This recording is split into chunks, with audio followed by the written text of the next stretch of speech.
अस्सलाम वालेकुम everyone, this is Sikandar Khan and I am from the Khan trainers. आज मैं आपसे एक सीक्रेट डिस्कस करने जा रहा हूँ और वो सीक्रेट बहुत मज़ेदार है। और मेरे साथ बिहाइंड द कैमरा उमर भी मौजूद हैं जो हमसे इस तरह की कन्वर्सेशन करेंगे कि जो सवाल आपके जहन में है वो सवाल के जवाब हम इस तरीके से देंगे कि आपकी भी कन्फ्यूजन दूर हो और आपको इंटरेस्टिंग भी लगे। इस बुक को मैंने रीड किया। टू बी ऑनेस्ट, मैं इस बुक को इतना इंटेंसली रीड कर रहा हूँ कि एक एक वर्ड को समझ रहा हूँ। और ये बुक जो है वो it's about the life and experience of Dalai Lama, जिनको रिकॉर्ड किया हावर्ड कटलर ने बहुत खूबसूरत तरीके से। और इस तरीके से इस बुक को नरेट किया गया है कि आप जब वो बुक रीड कर रहे होते हैं तो then you fell in love and you feel like that you are at that position. By the way, ये बुक बहुत पुरानी है और इसका 10th एनिवर्सरी एडिशन मेरे पास है। और तो जो एग्जाम्पल्स मैं आपको कोट करूँगा वो भी पुरानी होंगी। तो ये एक और एरिज़ोना में एक कॉन्फ्रेंस 7 डेज़ की चल रही थी और उसमें इनकी मुलाकात हुई आपस में, हावर्ड कटलर की और दलाई लामा की। और उन्होंने उस कन्वर्सेशन को किस तरीके से नरेट करके इस बुक को बनाया वो बहुत काबिल-ए-दीद है। इस बुक का मेन पर्पस अगर आप देखें तो it's about living style and what is art of happiness. तो स्टार्ट करते हैं। Sikandar, what is purpose of life? Purpose of life is something very crucial. अगर मैं इस वीडियो को स्टार्ट करने से पहले एक सवाल सारी ऑडियंस और उमर आपसे भी मैं पूछूंगा, Are you happy? Yes. That is a question. अगर हम अपने आप से सच्चे दिल से ये क्वेश्चन पूछें कि Am I happy? हम खुश हैं, तो हमें इस सवाल का जवाब फौरन से निकलना चाहिए Umar. Don't you think so? Yes. हम ये सोचते हैं कि हमारे पास जब कोई चीज़ आती है, जब हमारे पास खुशियाँ आती हैं तो हम खुश हो जाते हैं। पर वो खुशियाँ आती हैं तो दैट्स लाइक एक्सटर्नल फैक्टर। तो अगर मैं इस बुक के कॉन्टेक्स्ट में आपसे बात करूं तो इस बुक में बहुत अच्छे तरीके से दलाई लामा इस बात को क्लियरली नरेट करते हैं कि purpose of life is happiness, खुशियाँ। और हैप्पीनेस आती कहाँ से है लाइफ में, वो एक बहुत इम्पॉर्टेंट क्वेश्चन बनता है इसके बाद। और वो हैप्पीनेस आती है आपके इंटरनली, आपके अंदर से। It's energy.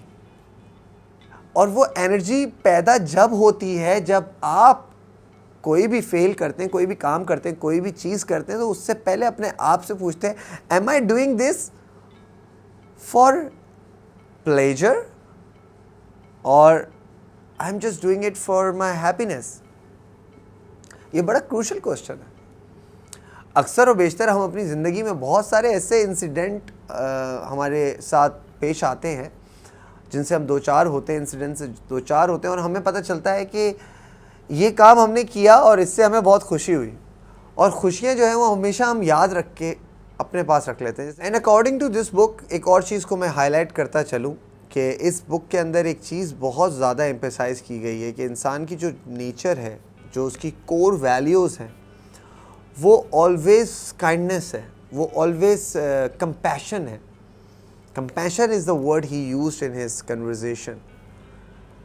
जब हम दूसरे का दर्द समझते हैं और दूसरे की फीलिंग्स का एहसास हमें भी होता है तो हम वो काम करते हैं जो काम इस दुनिया में अच्छाई का कहलाता है और हमें भी खुशी मिल रही होती है साथ साथ। जैसे कि अगर आप जाके कराची के अंदर अगर आप हैं तो नेटी जेटी के पुल से आप अगर नीचे जो मछलियाँ हैं उनको दाना डालते हैं तो you will receive a blessing और आपको खुशी होती है।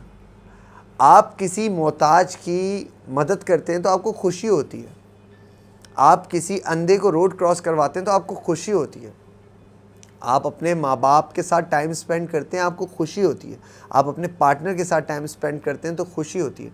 आपकी ज़िंदगी में अगर इस बुक के अंदर एक बड़ा अच्छा इंसिडेंट और बड़ी खूबसूरत बात भी कही गई कि अगर आप नोटिस करें कि आप जब से पैदा हुए, जब बच्चा एक छोटा सा पैदा होता है और उसकी लाइफ में सबसे पहली चीज़ क्या है, वो डिपेंडेबल है। इंसान पैदा होते के साथ ही डिपेंडेबल है। अगर एक बच्चा जैसे ही वो पैदा होता है, उसको अगर माँ का दूध ना मिले तो वो रोने लग जाता है, और उस बच्चे को माँ का ही दूध चाहिए, ये भी एक फैक्टर है। और दोनों की तरफ से compassion and love and affection है। कैसे? अगर माँ बच्चे से प्यार ना करे, और अगर वो कोई और भी हो सकता है, कुछ केसेस में कोई और फीडिंग करवा रही होता है, कोई और शख्स, कोई और लेडी फीडिंग करवा रही होती है, तो अगर वो प्यार नहीं होगा, मोहब्बत नहीं होगी, तो जो मिल्क का फ्लो है वो नहीं बन पाएगा। और इसी तरह उस बच्चे के लिए, अगर वो बच्चा प्यार नहीं करेगा, एहसास नहीं करेगा, तो वो बच्चा उस चीज़ को कंज्यूम ही नहीं करेगा, उस दूध को कंज्यूम ही नहीं करेगा। तो it is a two way things. तो अगर हम अपनी ज़िंदगी में पर्पस ऑफ लाइफ की बात करते हैं और हम जानना चाहते हैं कि हमारा पर्पस क्या है, तो हमारा पर्पस पहला तो हैप्पीनेस है, और दूसरा हमने कंपैशन शो करनी है एक दूसरे के साथ। जैसे कि इंसान की कोर वैल्यू कंपैशन है, आपने बताई, तो फिर इतना अग्रेशन क्यों है लोगों में, इतनी ज़्यादा सफरिंग क्यों है? एग्जैक्टली अगर हम बात करें एग्रेशन और सफरिंग की, तो इंसान के अंदर एग्रेशन सबसे ज़्यादा है। इंसान एक एनिमल की अगर इवैल्यूएशन की बात की जाए, इंसान भी एक सोशल एनिमल है। अगर इस अर्थ प्लैनेट की बात की जाए, तो इस प्लैनेट अर्थ में बहुत सारी स्पीशीज़ हैं। Do you agree with me? Yes. आप देखो, जानवर भी हैं, ठीक है, आपके पास जो है वो वाइल्ड लाइफ के तौर पे प्लांट्स भी हैं, लिविंग थिंग, ठीक है, और एक इंसान भी है। सबसे ज़्यादा रेवोल्यूशन इंसान ने की, इंसान के पास इंस्ट्रूमेंट्स आए, इंसान ने जानवरों से जंग जीतने के लिए इंस्ट्रूमेंट्स बनाए थे। आपको ये बात पता है? स्टोन एज में सबसे पहले हथियार इसलिए बना था कि वो अपने आप को डिफेंड कर सकें फ्रॉम द एनिमी। और वो एनिमी कौन था इंसान का? वो थे जानवर। रियली? यस। और फिर उन्होंने उसके साथ उस चीज़ को कोप अप करते हुए इतनी इवैल्यूएशन, और आज साइंस के दौर में आप देखते हैं animals are in prison, animals are in cage, and we are here to conquer the world. तो इंसान आपस में कंपटीशन पैदा कर देता है एक दूसरे के साथ, और उसकी जो फितरत में एग्रेशन था, जो उसने एनिमल्स के साथ फाइट करके निकाला, अब वो एग्रेशन आपस में, सोशल एनिमल्स हैं हम लोग, निकालते हैं।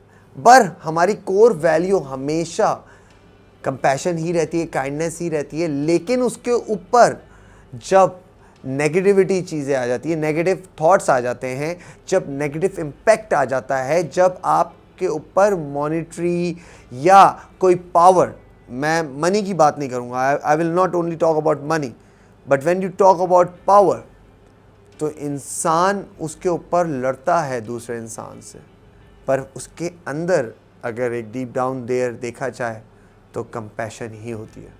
अगर मैं आपको कंक्लूड में पूछूं कि इस बुक का मकसद और मैसेज क्या मिला हमें?